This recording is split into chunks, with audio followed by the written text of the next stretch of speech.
नमस्कार, स्वागत है आप सभी का एसीएन न्यूज पर। मैं हूं शाहीन खान। नजर डालते हैं खबरों पर। अंतर्राष्ट्रीय महिला दिवस के अवसर पर छत्तीसगढ़ के मुख्यमंत्री विष्णुदेव साय ने कहा कि मैं अंतर्राष्ट्रीय महिला दिवस पर छत्तीसगढ़ की नारी शक्ति को हार्दिक शुभकामनाएं देता हूं। आज इस अवसर पर राज्य की सभी विवाहित महिलाओं के खातों में महतारी वंदन योजना की 13वीं किश्त जारी होने जा रही है। इसके लिए मैं उन्हें बधाई देता हूं। सीएम साय ने कहा कि छत्तीसगढ़ सरकार महिलाओं को हर क्षेत्र में समान अवसर देने के लिए प्रतिबद्ध है, ताकि वे आत्मनिर्भर बनकर राज्य और देश की प्रगति में भागीदार बन सके। मुख्यमंत्री साय ने समाज के प्रत्येक व्यक्ति से अपील की है कि महिलाओं को आगे बढ़ाने के लिए समानता, सम्मान और सुरक्षा का वातावरण बनाया जाए।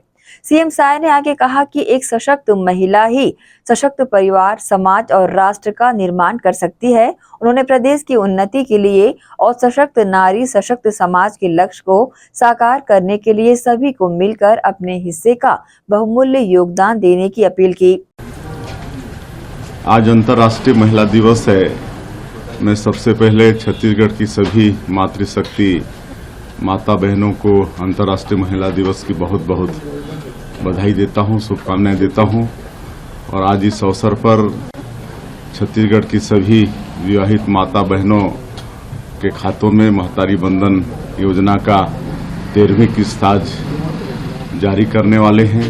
तो इसके लिए फिर से एक बार माता बहनों को हम बधाई देते हैं, शुभकामना देते हैं। और आज जो हमारे राजनीति के आदर्श रहे स्वर्गीय दिलीप सिंह जुदेव जी, उनकी जयंती है।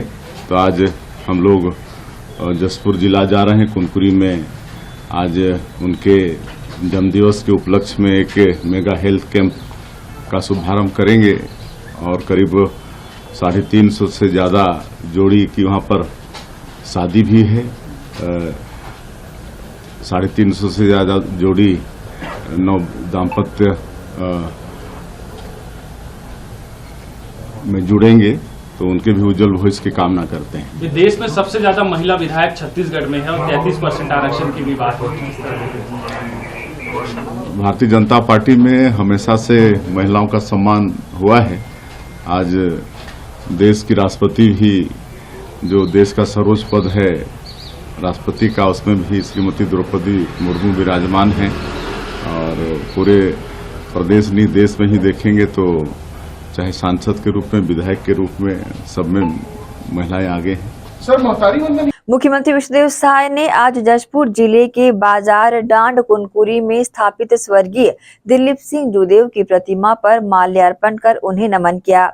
इस दौरान उन्होंने स्वर्गीय जुदेव जी के जीवन पर आधारित छायाचित्र प्रदर्शनी का अवलोकन भी किया। इस मौके पर स्वर्गीय जुदेव जी का स्मरण करते हुए मुख्यमंत्री साय ने कहा कि जुदेव जी जल, जंगल, जमीन और जनजाति अस्मिता के सशक्त प्रहरी थे। छत्तीसगढ़ के वनांचल क्षेत्रों में आदिवासी समाज को उनका गौरव और पहचान लौटाने के लिए उन्होंने अनवरत संघर्ष किया। गौरतलब है कि 8 मार्च 1949 को जशपुर के तत्कालीन शाही परिवार में जन्मे स्वर्गीय दिलीप सिंह जुदेव बेहद सहज, सरल और विनम्र स्वभाव के थे। जशपुर वासियों के साथ उनके गहरे आत्मीय संबंध रहे। खासकर जनजाति समुदाय के बीच वे काफी लोकप्रिय रहे। जुदेव के पिता स्वर्गीय राजा विजय भूषण सिंह देव जशपुर के अंतिम शासक थे। स्वर्गीय दिलीप सिंह जुदेव 3 बार राज्यसभा और 1 बार लोकसभा सांसद भी रहे। 8 मार्च है आज। हम लोग के सबके श्रद्धेय मार्गदर्शक और मेरे तो विशेषकर राजनीतिक गुरु भी रहे, उन्हीं से हमने राजनीति सीखी। और उनके आशीर्वाद से उन्होंने काफ़ी आगे हमको बढ़ाए। तो आज उनका जन्मदिन है। इस अवसर पर उनको सत नमन करते हैं, वंदन करते हैं। और उनका हमेशा आशीर्वाद आगे मिलता रहे, इसकी कामना करते हैं। और आज अंतर्राष्ट्रीय महिला दिवस भी है। छत्तीसगढ़ की समस्त माता बहनों को भी अंतर्राष्ट्रीय महिला दिवस की बहुत बहुत बधाई और शुभकामनाएं। और आज जो महतारी वंदन योजना हम लोगों ने शुरू किया है, उसका 13वीं किस्त भी जारी करने वाले हैं रायपुर से। शुक्रवार को विधानसभा प्रश्नकाल में पूर्व मुख्यमंत्री भूपेश बघेल ने प्रधानमंत्री आवास निर्माण को लेकर उठाए गए सवाल पर उप मुख्यमंत्री विजय शर्मा ने कहा कि वित्तीय वर्ष के आधार पर जानकारी दी गई है। जब से नरेंद्र मोदी की केंद्र में सरकार बनी है 32,50,000 प्रधानमंत्री आवास स्वीकृत किए गए। छत्तीसगढ़ को 6 लाख आवास दिए गए। विष्णुदेव की सरकार में गरीबों को आवास मिला है। मोदी के तीसरे कार्यकाल में 32 लाख आवास दिए गए हैं। इसमें 16 राज्यों को पीएम आवास देने की जरूरत नहीं पड़ी। आप सब ने सरकार के दौरान काम की बात कर रहे हैं, लेकिन कितना काम किया गया है ये भी बताना चाहिए था। अभी प्रधानमंत्री मोदी ने छत्तीसगढ़ को 8 लाख आवास दिए हैं। कितने की आवश्यकता थी और कितना कहा किया गया है, यह इस बात का प्रमाण है। अभी केंद्र की सरकार ने 8,47,000 आवास दिए हैं माननीय अध्यक्ष महोदय। उसमें से 6,99,331 आवास 2011 की वेटिंग लिस्ट के हैं। उसमें से 17 राज्यों में से 16 राज्यों को नहीं देना पड़ा, सिर्फ छत्तीसगढ़ को देना पड़ा, क्योंकि ये काम बकाया रह गए थे। और ये काम सिर्फ छत्तीसगढ़ में बकाया रह गए थे, कोरोना का काल और ये वो, ऐसी कोई बात नहीं माननीय अध्यक्ष महोदय। अभी उनका एक प्रश्न था, वो ये प्रश्न था कि जो 18 लाख आवास की बात हमारे देव जी की सरकार कर रही है, वो 18 लाख आवास इन 11 लाख निर्मित आवासों को छोड़कर है या इसको मिलाकर है? तो बड़ी स्पष्टता के साथ, सुना नहीं बात उन्होंने, लेकिन बड़ी स्पष्टता के साथ मैंने इस बात को कहा कि वो 18 लाख अलग है और ये 11,58,000 अलग है। जो निर्मित हो चुके हैं उसको उसमें नहीं जोड़ा गया है, वो 18 लाख आवास अलग है। और उसका बाइफर्केशन आप कहें तो मैं फिर से एक बार आपको उसका बाइफर्केशन बता देता हूँ।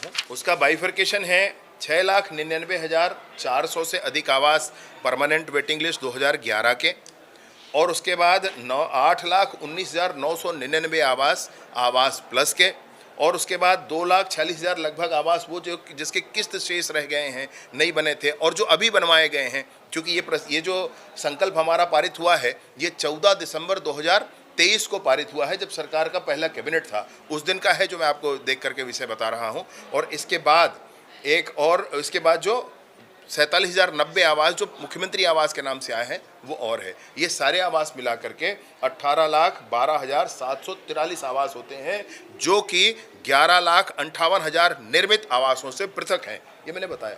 इन्होंने उत्तर मांगा है वर्ष का, तो जनवरी से दिसंबर दिया गया। वहाँ मांगा गया है वित्तीय वर्ष का, तो अप्रैल से मार्च दिया गया, इसलिए उनको अंतर दिखा। मैंने वो सबसे पहला प्रश्न उनका वही था और उसका उत्तर मैंने बताया कि ये वर्षवार दिया गया। हमको बड़ी मेहनत करनी पड़ी इस उत्तर को निकालने के लिए, नहीं तो रेडीमेड था उत्तर।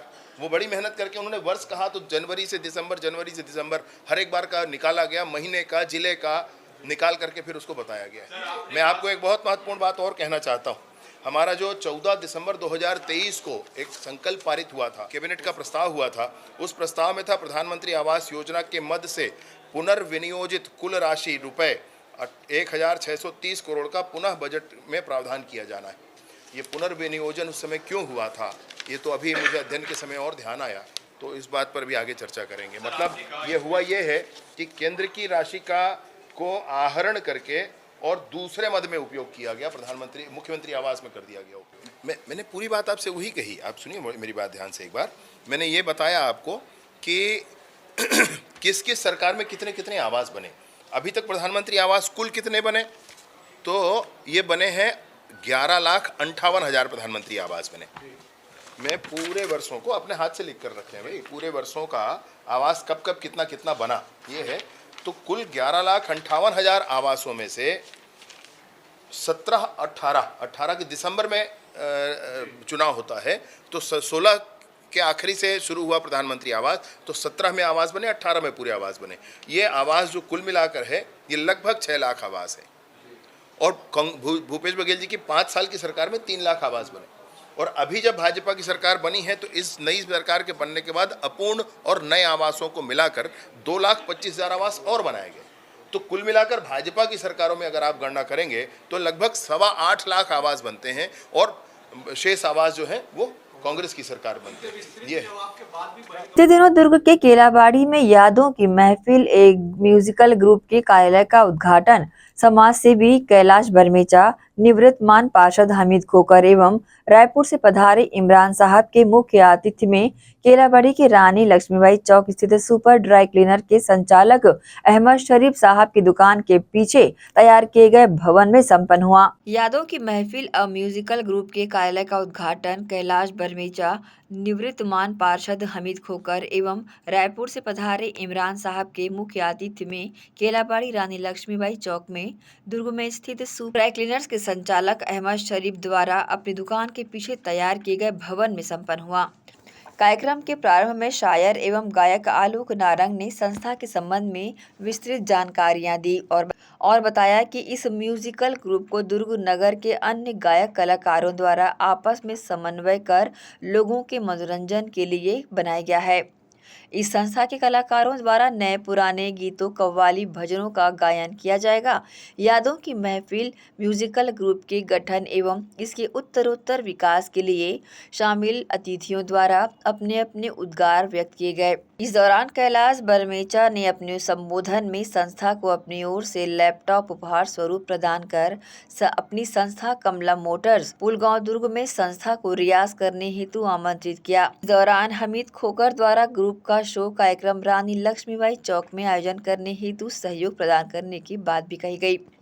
इमरान साहब द्वारा ग्रुप के उज्जवल भविष्य की कामना और अपने व्यक्तित्व में की इसकी पश्चात गीतों की प्रस्तुति ग्रुप के विभिन्न कलाकार आलोक नारंग, मोहम्मद इकबाल, अहमद शरीफ, राजपाल, परवीन बानो, कुंभलवार, आफ्ताब आलम ने मधुर गीत की प्रस्तुतियां दी।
पल दिल के पास तुम रहती हो, पल पल दिल के पास तुम रहती हो, जीवन मीठी प्यास ये कहती हो, पल पल दिल के पास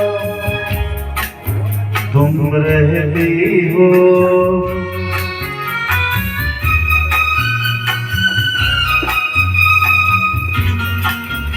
कार्यक्रम के अंत में आभार प्रदर्शन सुरेंद्र पटेल ने किया। इस कार्यक्रम में शाकिर अली, किरण, लता नारंग, संध्या गुंडाने, हाजी मोहम्मद ताहिर व केलाबाड़ी के अन्य गणमान्य नागरिक शामिल रहे। एसीएन न्यूज के लिए शाहीन खान की रिपोर्ट। रुकेंगे छोटे से ब्रेक के लिए, जल्द हाजिर होते हैं। आप सब बने रहिए एसीएन न्यूज के साथ।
डायग्नोस्टिक, जहां सबसे एडवांस टेक्निक्स के साथ सारी जांचें एक ही छत के नीचे। GT डायग्नोस्टिक लाए हैं आपके शहर में पहली बार मध्य भारत का सबसे एडवांस 3 टेस्ला MRI, जो आपको देगा बेस्ट क्वालिटी इमेजेस और सारी स्कैनिंग 6 से 10 मिनट में हो जाती है, जहां आम MRI मशीन 45 से 1 घंटे लेती है। इसमें है वाइड बोर, जिसमें मरीज अंदर जाते हैं तो उन्हें डर नहीं लगता, और साथ ही फीट फर्स्ट की सुविधा, डॉक्टर को इलाज करने में सुविधा। आप अपने डॉक्टर की सलाह से सही जगह MRI कराएं। GT डायग्नोस्टिक सेंटर में multi slice CT scan, ultrasound, echo एवं समस्त बाकी जांचों की सुविधा एक ही छत के नीचे। GT डायग्नोस्टिक में 24 घंटे सुविधा, स्वच्छ वातावरण एवं waiting area, qualified doctors, trained staffs. GT diagnostic, near Nehru Nagar square, Priyadarshini परिसर, भिलाई।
ब्रेक के बाद आपका स्वागत है। सरगुजा जिले में उदयपुर जनपद पंचायत अध्यक्ष और उपाध्यक्ष के चुनाव के दौरान भाजपा, कांग्रेस और गोंडवाना गणतंत्र पार्टी के समर्थकों के बीच जमकर धक्का मुक्की और गाली गलौज हो गई। जनपद सदस्यों के पहुंचते ही विवाद इतना बढ़ गया कि नौबत मारपीट तक आ गई। हालात बेकाबू होते देख पुलिस को हस्तक्षेप करना पड़ा, जिसके बाद सभी सदस्यों को जनपद सभा में पहुंचाया गया। इस बीच कांग्रेस नेता TS सिंहदेव और विधायक राजेश अग्रवाल भी जनपद परिसर पहुंचे। चुनाव प्रक्रिया के चलते जनपद परिसर और आसपास काफी गहमागहमी का माहौल बना रहा। अंतर्राष्ट्रीय महिला दिवस के अवसर पर विभिन्न स्थानों की तर्ज पर बीएमसीसी पेट्रोल पंप सेक्टर 10 में भिलाई मोटर कार कंपनी के द्वारा भिलाई शहर की चुनिंदा प्रतिष्ठित महिलाओं को सम्मानित किया गया। इस दौरान केक काटकर खुशियां भी मनाई गई। गौरतलब है कि अंतर्राष्ट्रीय महिला दिवस के अवसर पर विभिन्न स्थानों पर आयोजन किए गए। इसी कड़ी में सेक्टर 10 पेट्रोल पंप में भिलाई मोटर कार कंपनी के द्वारा विशेष आयोजन महिलाओं के सम्मान में किया गया। बताना चाहेंगे यहाँ पर एरिया सेल्स ऑफिसर गौरव पाल विशेष रूप से शामिल रहे। बीएमसीसी पेट्रोल पंप में आयोजित इस कार्यक्रम में शहर की चुनिंदा महिलाओं को सम्मानित किया गया। केक काटकर महिलाओं के साथ यहाँ पर खुशियाँ सेलिब्रेट की गई। आयोजन को लेकर इस तरह की जानकारी शामिल लोगों ने दी है। देखिए मैम, उद्देश्य ये है कि जो अंतर्राष्ट्रीय वुमेंस डे है तो हमारे जितने भी महिला कस्टमर है जो हमारे इस बीएमसीसी पेट्रोल पंप में आती है सेक्टर 10 में, उन महिलाओं को ध्यान केवल आज न रखते हुए हम पूरे 365 दिन वुमेंस डे मनाते हैं। उसी की मुहिम में आप देखेंगे ये पिंक आइलैंड हमारे पास है जो केवल महिलाओं के द्वारा संचालित है और केवल महिलाओं के लिए है। तो आज उस सेलिब्रेशन को हम कर रहे हैं इस विशेष दिन पे, इसीलिए आज हमने जितनी भी महिलाएं कस्टमर थी पेट्रोल के साथ साथ हमने एक छोटा सा कार्यक्रम किया और जितनी भी महिला कस्टमर आज हमारे इस पिंक आइलैंड पे आ रही है हम उन्हें हमारा HP पानी भी दे रहे हैं ताकि इस गर्मी के मौसम में उन्हें धूप से और गर्मी से राहत मिले। आपका परिचय? मेरा नाम Gaurav Pal, senior area sales manager, Raipur retail RO HPCL। अच्छा कार्यक्रम रखा गया है HP द्वारा और इसमें वुमेंस इंटरनेशनल डे पे इन्होंने ये जो एक अलग से सेक्शन दिया है पिंक पेट्रोल पंप का, जिसमें महिलाओं को कोई लाइन पे रखना नहीं पड़ता। That is a very good concept and मुझे बहुत अच्छा लगा और thank you so much HP and Vipin भैया फॉर दिस। ACN न्यूज़ के लिए शाहीन खान की रिपोर्ट। दुर्ग शहर की नवनिर्वाचित महापौर अलका बाघमार ने पर्यावरण बचाने को लेकर नगर भ्रमण के दौरान अपना संदेश दिया। इस दौरान शहर में चल रहे सड़क चौड़ीकरण कार्य के चलते सड़क किनारे लगे वृक्षों को बचाने के साथ उसे दूसरी जगह शिफ्ट करने को लेकर किए जा रहे कार्यों के बारे में बताया कि लगातार बढ़ते प्रदूषण और स्वच्छ वातावरण बनाए रखने वृक्षों का संरक्षण जरूरी है, इसलिए जिस भी पेड़ को हटाया जाए उसे दुर्ग के ठगड़ा बांध में शिफ्ट किया जाए। इस दौरान उन्होंने आगे क्या कहा आप भी देखिए। पर्यावरण को देखते हुए वृक्षों को बचाना हमारे लिए बहुत जरूरी है, क्योंकि रोड चौड़ीकरण हो रहा है और चौड़ीकरण में पेड़ बीच में आ रहा है, लेकिन हमको पेड़ को भी सुरक्षित रखना है और रोड को भी चौड़ा करना है। इस वजह से पेड़ को यहाँ से निकाल के दूसरे जगह ठगड़ा बांध में अपन इसको लगाएंगे ताकि पर्यावरण भी सुरक्षित रहे और अपना रोड भी चौड़ा हो। रुकेंगे एक और छोटे से ब्रेक के लिए, जल्द हाजिर होते हैं। आप सब बने रहिए ACN न्यूज़ के साथ। GT डायग्नोस्टिक, जहां सबसे एडवांस टेक्निक्स के साथ सारी जांचें एक ही छत के नीचे। GT डायग्नोस्टिक लाए हैं आपके शहर में पहली बार मध्य भारत का सबसे एडवांस 3 टेस्ला MRI, जो आपको देगा बेस्ट क्वालिटी इमेजेस और सारी स्कैनिंग 6 से 10 मिनट में हो जाती है, जहां आम MRI मशीन 45 से 1 घंटे लेती है। इसमें है वाइट बोर्ड, जिसमें मरीज अंदर जाते हैं तो उन्हें डर नहीं लगता, और साथ ही फीट फर्स्ट की सुविधा, डॉक्टर को इलाज करने में सुविधा। आप अपने डॉक्टर की सलाह से सही जगह MRI कराएं। GT डायग्नोस्टिक सेंटर में multi slice CT scan, ultrasound, echo एवं समस्त बाकी जांचों की सुविधा एक ही छत के नीचे। GT डायग्नोस्टिक में 24 घंटे सुविधा, स्वच्छ वातावरण एवं waiting area, qualified doctors, trained staffs. GT diagnostic, near Nehru Nagar square, Priyadarshini परिसर, भिलाई। श्री शंकराचार्य प्रोफेशनल यूनिवर्सिटी चुनवानी, जी हाँ, सत्र 2024-25 के लिए प्रवेश प्रक्रिया प्रारंभ है। डिप्लोमा इन फार्मेसी एवं बैचलर ऑफ फार्मेसी के लिए प्रवेश प्रारंभ है। बिना PPHD दिए सीधा प्रवेश। इतना ही नहीं, 10वीं और 12वीं में गणित और विज्ञान के छात्रों के लिए सुनहरा अवसर है। सीमित समय, सीमित सीटें। अगर है सपनों को पूरा करना तो भरना होगा ऊंची उड़ान। जल्दी करें, प्रवेश प्रारंभ है। प्रेजेंटली शंकराचार्य ग्रुप के अंदर 4 फार्मेसी कॉलेजेस हैं। इन चारों फार्मेसी कॉलेजेस में diploma in pharmacy and bachelor of pharmacy की कोर्सेज रन होती हैं। साथ में masters in pharmacy and PhD की कोर्सेज भी हम ऑफर करते हैं। शंकराचार्य प्रोफेशनल यूनिवर्सिटी के अंदर ये चारों कॉलेज एफिलिएटेड हैं and most importantly pharmacy council of India ने चारों कॉलेजेस को अनुमोदन दिया है। जैसे कि आप जानते हैं, Shankaracharya group is famous for its infrastructure, its faculty, its students group, and in every aspect we are on top as from 2008. So in this year also, अगर आप चाहते हैं कि आप 12th के बाद साइंस में आपके भविष्य बनाना चाहते हैं तो शंकराचार्य प्रोफेशनल यूनिवर्सिटी में एक बार जरूर आए। फार्मेसी कोर्स में अभी डायरेक्ट एडमिशन 12th की परसेंट बेसिस पे दिया जा रहा है, तो जल्द से जल्द संपर्क करें। तो एडमिशन हेतु जल्दी करें श्री शंकराचार्य प्रोफेशनल यूनिवर्सिटी जुनवानी भिलाई छत्तीसगढ़। संपर्क करें 9977258200।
ब्रेक के बाद एक बार फिर से आप सभी का स्वागत है। छत्तीसगढ़ फिल्म इंडस्ट्रीज एसोसिएशन के तत्वावधान में भिलाई के सिविक सेंटर हेलीपैड ग्राउंड के पास भिलाई मड़ई का आयोजन किया जा रहा है। इसका विधिवत शुभारंभ शुक्रवार स्थानीय सांसद विजय बघेल के करकमलों के द्वारा किया गया। छत्तीसगढ़ फिल्म इंडस्ट्रीज एसोसिएशन के तत्वावधान में भिलाई मड़ई का 4 दिवसीय आयोजन सिविक सेंटर में किया जा रहा है, जिसका शुभारंभ बीती शाम विधिवत किया भी गया। शुभारंभ अवसर पर जिले के सांसद विजय बघेल विशेष रूप से शामिल हुए। इसके पश्चात ही यहां पर विभिन्न आयोजन किए गए। बता दें कि भिलाई मड़ई का आयोजन छत्तीसगढ़ की परंपरा को लोगों तक पहुंचाना है। भिलाई मड़ई के आयोजन में कलाकारों ने मनमोहक प्रस्तुतियां दी। आदिवासी पारंपरिक छत्तीसगढ़ की वेशभूषाएं में यहां पर रैंप वॉक किया गया।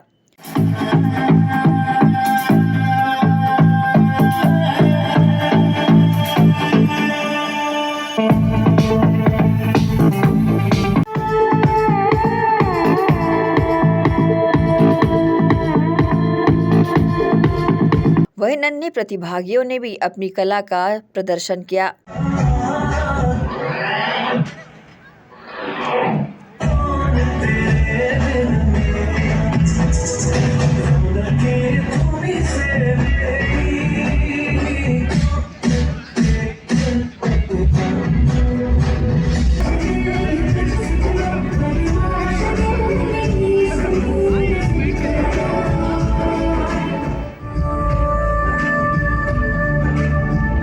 भिलाई मड़ई के आयोजन को लेकर आयोजकों ने इस तरह की जानकारी मीडिया को दी है। बहुत रंगारंग आयोजन शुरू हो चुका है और स्टॉलों में बहुत उत्साह है और बहुत भीड़ है उस स्टॉलों में। हमको लगता है कि स्टॉल वाले बहुत खुश होकर के यहाँ से जाएंगे। किस्म किस्म के स्टॉल लगे हुए हैं, कहीं पेंटिंग के स्टॉल लगे हुए हैं, कहीं प्लास्टिक की कोई स्टॉल लगे, कहीं ज्वेलरी का स्टॉल लगा हुआ है, कहीं साड़ियों के स्टॉल लगे हुए, कहीं सूट के स्टॉल लगे और खाने पीने के व्यंजन बहुत सारे व्यंजन यहाँ लगे। और अभी थोड़ी देर में आदिवासी फैशन शो शुरू होने वाला है, फिर उसका डांस कॉम्पिटिशन होने वाला है और 8 तारीख को महिला दिवस के दिन यहाँ पर छत्तीसगढ़ी फिल्म अवार्ड नाइट होने वाला है और कुछ महिलाओं का भी सम्मान करने वाले हैं और ड्रामा के आर्टिस्ट हैं उनका भी सम्मान करने वाले। तो कल का दिन भी बहुत बड़ा होगा इस मेले के हिसाब से। कल शनिवार भी है, बहुत बड़ा आयोजन है। फिर 8 तारीख को बैंड वॉर है, बैंड के पूरे छत्तीसगढ़ से बैंड वॉर के लिए लोग आ रहे हैं और 10 तारीख को टमाटर मड़ई है, टमाटर होली जिसे हम कहते हैं।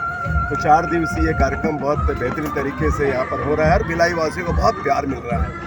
मतलब इतनी संख्या में लोग आ रहे हैं कि मुझे लगा था पहले दिन इतने लोग नहीं आ पाएंगे, लेकिन आज ही से लोग समय पे आना शुरू कर पूरा मैदान भर चुका है। सब स्टॉलों में अच्छी भीड़ है। एसीएन न्यूज़ के लिए शाहीन खान की रिपोर्ट। 4 दिवसीय आयोजन में समापन पर भी विभिन्न आयोजन किए जाएंगे। इसके साथ ही टमाटर की होली यहाँ पर आकर्षण का केंद्र होगी। आयोजकों ने बढ़ चढ़कर हिस्सा लेने की अपील शहर वासियों से की है। एसीएन न्यूज़ के लिए शाहीन खान की रिपोर्ट। नगर निगम में महापौर के पद पर मिली बम्पर जीत के बाद अब भारतीय जनता पार्टी ने सभापति के चुनाव में कांग्रेस को फिर तगड़ी शिकस्त दी है। गौरतलब है कि दुर्ग नगर निगम के सभापति के पद पर वार्ड 30 के प्रत्याशी श्याम शर्मा ने सभापति पद पर कब्जा जमाया। आपको बता दें 60 मतों में 49 मत श्याम शर्मा को मिले तो वहीं 12 मत कांग्रेस के भास्कर कुंडले को मिले। अरे हाथ छोड़ दो ना, बाकी लोग हाथ छोड़िए, आप लोग बाकी लोग भैया ऐसी रखिएगा।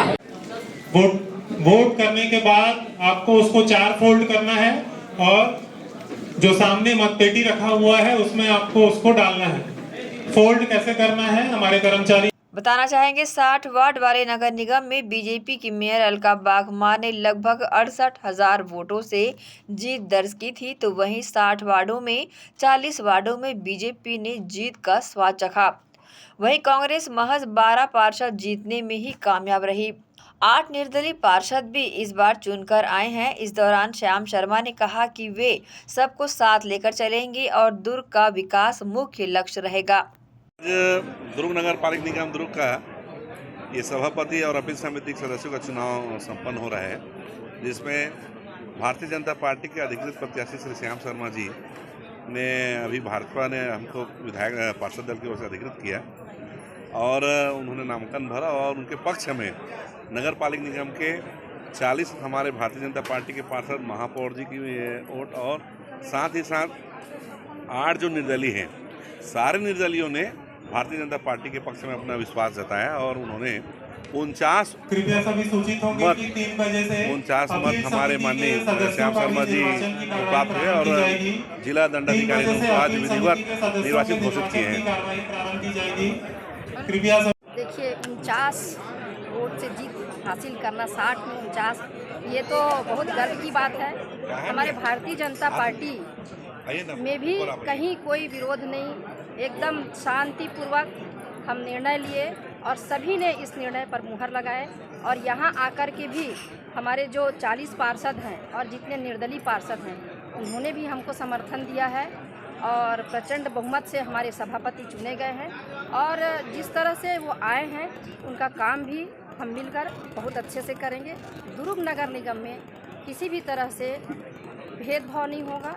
काम पूरा दुर्ग शहर का होगा, विकास शहर का होगा। देखो, पार्टी ने जो विश्वास जताया है उस पर मैं, विधायक जी, महापौर जी सब मिल के काम करेंगे। आपने चुनाव के समय देखा होगा ट्रिपल इंजन वो हम शहर में दिखाएंगे। और जिसका जितना ज़्यादा वोट से जीत होता है, जितना जनता विश्वास करती है उस पर उतना ही खरा उतरना पड़ता है, उसकी जवाबदारी उतनी ही बढ़ जाती है। तो हम सब मिलके, सब पार्षद लोग मिलके, महापौर जी, विधायक जी सब मिलके इस शहर का विकास करेंगे। और शायद कभी इतना विकास नहीं होगा जो इस कार्यकाल में होगा। ये प्रचंड क्या है, अध्यक्ष की जो गरिमा है उसको बनाए रखना है। मैं चाहूँगा कि कांग्रेस और भाजपा और निर्दलीय जो है वो हम सब मिलके इस सदन को चलाएंगे। और मुझे पूरा विश्वास है सबसे अच्छा सदन चलेगा ये। एसीएन न्यूज के लिए दुर्ग से नसीम फारूकी की रिपोर्ट। बालोद जिले के दुधली में स्थित जवाहर नवोदय विद्यालय के निमंत्रण पर समाजसेवी एवं वरिष्ठ साहित्यकार डॉक्टर शिरोमणि माथुर का विद्यालय आगमन हुआ, जहां उन्होंने विद्यालय के छात्र छात्राओं को संबोधित करते हुए उनके उज्जवल भविष्य की कामना की। जवाहर नवोदय विद्यालय दुधली जिला बालोद के निमंत्रण पर समाजसेवी एवं वरिष्ठ साहित्यकार डॉक्टर शिरोमणि माथुर का विद्यालय आगमन हुआ। उन्होंने शाला की छात्राओं को संबोधित करते हुए बालिकाओं के उज्जवल भविष्य की कामना की और साथ ही पढ़ाई के साथ साथ अन्य रुचिकर विषयों जैसे लेखन, साहित्य, संगीत, कला, कंप्यूटर, खेलकूद, सिलाई, कढ़ाई, ड्राइंग, पेंटिंग में काम सीखने की प्रेरणा यहाँ पर उन लोगों को प्रदान की, क्योंकि बहुत से बच्चों की रुचि पढ़ाई के साथ साथ अन्य क्षेत्रों में होती है। कई बच्चे इन क्षेत्रों में भी भविष्य संवार सकते हैं।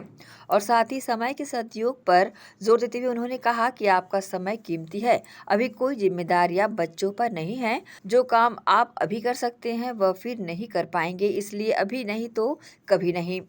देश, समाज, परिवार का भविष्य बच्चों पर निर्भर है।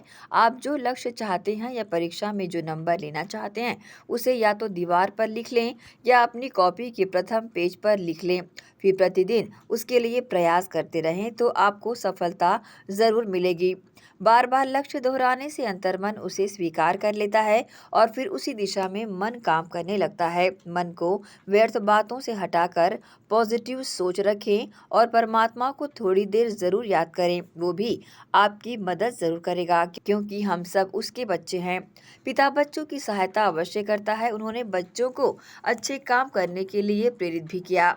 जैसा करोगे वैसा पाओगे की बात कही और कहा कि बबूल का बीज बोकर हम आम नहीं खा सकते। अच्छे कामों का फल अच्छा मिलता है, इससे हमारा भला ही होता है, समाज का भी भला होता है। इस मौके पर बच्चों ने डॉक्टर माथुर से कुछ प्रश्न भी पूछे। साहित्य की विधाओं पर भी उनसे चर्चा की गई। बच्चों के आग्रह पर ही लक्ष्मण रावण संवाद स्वरचित कविता का पाठ भी डॉक्टर माथुर ने किया।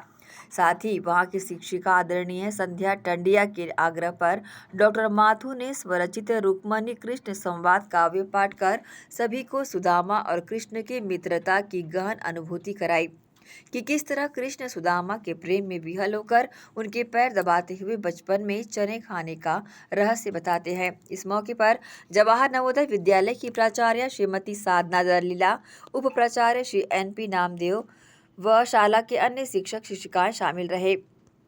अगर आप ऐसा करके देखो, मेरी बात को हटा के देखना, आप अपनी कॉपी के पहले पन्ने पर लिख लो, है ना, कि मेरे को इतना नंबर आना है, और फिर आप रोज सुबह उसको देखो और प्रयास करो, ईश्वर से कहो मेरी हेल्प करो। ईश्वर हेल्प करता है, उन्हीं की मदद करता है जो मदद के लायक होते हैं।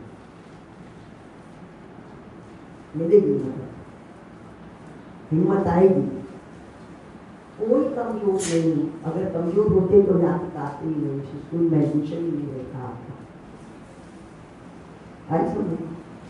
तो क्या करोगे? लक्ष्य निर्धारित करोगे और फिर उस लक्ष्य को पाने के लिए कोशिश करोगे।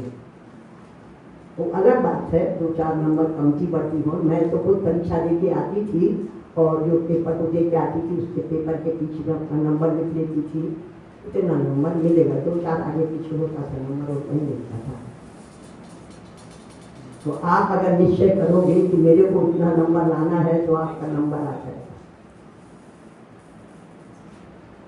और सब्जेक्ट पॉजिटिव है, हमें अपने कर्म भी देखना है। देखिए ये पढ़ाई जो हम पढ़ते हैं ना, ये परीक्षाओं में तो आती है, बहुत काम आती है। हम किसके जीवन में क्या है नहीं जान सकते। आप अगर टीचर बन गए तो आपके लिए वो पढ़ाई बहुत उपयोगी है।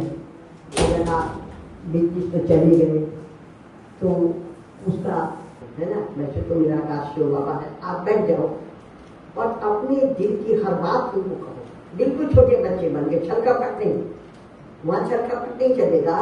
आप दिल का हर दर्द कहो मन में धीरे से। कोई जरूरी नहीं है कि आप जो लोग आपके मन की हर आवाज को सुनेगा और फिर आपको समाधान मिलेगा। एक दिन नहीं मिलेगा, दूसरे दिन मिलेगा, तीसरे दिन आपको जवाब जरूर मिलेगा। बिल्कुल बच्चे बनकर बैठ जाइए, निपटना तो हम ही को है। हिम्मत कभी मत हारिए। कुछ लोग हिम्मत हार के कह देते हैं, मैं कई लोगों को देखी हूँ, कुछ लव अफेयर्स के मामले में, कुछ बिजनेस के मामले में लोगों को देखी हूँ। अरे बहुत गरीबी है। मैंने तो अपनी आंखों से इस उम्र में गरीबों को पैसे वाले बनते देखा है, पैसे वालों को गरीब बनते देखा। कौन स्थायी रहा है, कौन स्थायी है, कुछ नहीं जानता कब आदमी का भविष्य। भाग्य जो है पीपल के सूखे पत्ते से ढका है, हवा का कौन सा झोंका आ जाए छू जाए। लेकिन प्रयास तो आपको करना पड़ेगा। बैठ जाए सब लोग मेरे अनुकूल हो जाए, हो ही नहीं सकते। हमें ही प्रयास करना पड़ेगा और जो बातें उनको ध्यान रखो कहेंगे। एक समय आता है जो लोग आपका मजाक बनाते हैं, कभी समय आपका बदलता है तो वो लोग आपका सम्मान करते हैं। ऐसे बहुत सारी किस्से कहानी सुने होंगे आपने कि कितना परेशान होते हैं लोग, लेकिन हिम्मत मत हारो। बाबा की मदद उसी को मिलती है जिसने हिम्मत। आएंगी परेशानियां, सबके जीवन में आती है। कोई ऐसा नहीं है, शायद ही कोई होगा बड़ा का भाग्यशाली जिसका जीवन राजकुमारों जैसे पूरा बीता हो। हिम्मत सबसे। एसीएन न्यूज के लिए शाहीन खान की रिपोर्ट। अंतर्राष्ट्रीय महिला दिवस के अवसर पर दुर्ग के स्वामी विवेकानंद सभागार में आयोजन किया गया। इस दौरान दुर्ग महापौर सहित बड़ी संख्या में महिलाएं शामिल रही। मैं सभी महिला बहनों को हार्दिक बधाई दूंगी, शुभकामना दूंगी। तो महिला दिवस सही मायने में देखा जाए तो एक ही दिन नहीं होता है। 8 मार्च बस महिला दिवस नहीं है, महिलाओं का दिन हर दिन है। बिना महिला के आप सोचिए घर कितना अस्त व्यस्त हो जाता है। इसलिए पूरा 365 दिन महिलाओं का है। लेकिन आज 8 मार्च को ये कार्यक्रम इसलिए किया जा रहा है कि हमारी महिला बहनें दिन भर एंजॉय करें, उनके चेहरे पे मुस्कुराहट रहे, वो अपना जीवन एक दिन आराम से जी सके।